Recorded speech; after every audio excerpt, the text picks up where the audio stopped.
Bible. And you hear this statement all the time, and it's nowhere in the Bible, but you hear this statement. People will say the Old Testament is Christ concealed and the New Testament is Christ revealed. And I really don't like that statement. That's not my favorite statement, because Christ is not concealed in the Old Testament. You see Christ throughout all the Old Testament. And but that statement is a distraction, really, from something greater. That statement is a distraction from something that what really the Old Testament is a clear picture of who God is. The God of the Old Testament is the same God of the New Testament. And we see in God's dealing with the nation of Israel, and understand this, that not all the people in Israel were God's people.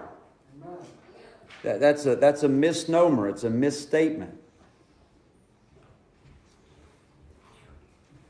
God's people were primarily in Israel in that time. God's covenant people. But God's people were people that followed after the covenant that God made with Abraham from the beginning.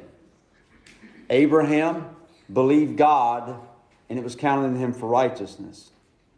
And even though there were people obviously saved before Abraham, but we have the record of those afterwards who followed, whose faith followed, who followed Abraham's faith and were saved. They believed God. You understand?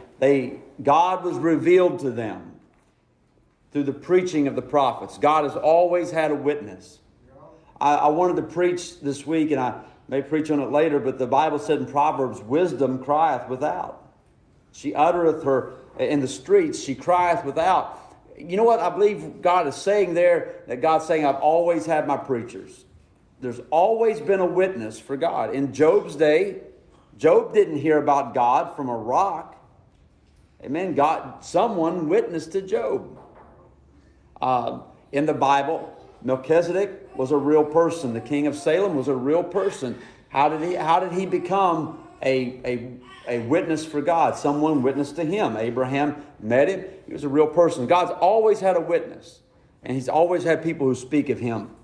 And so the nation of Israel, from whom God called his people, who were his people, the statement God's people has never changed. God's people have always been those people who have believed God, his covenant people. They believed God. Not everybody accepts God's covenant. Many rejected his covenant. And so, Ezekiel chapter 20, and if you study and read the book of Ezekiel, you'll find this out. You'll understand this, that there is a people in the nation of Israel who are God's people, and they're rejected by the nation. They're castaways. They're cast off from the people.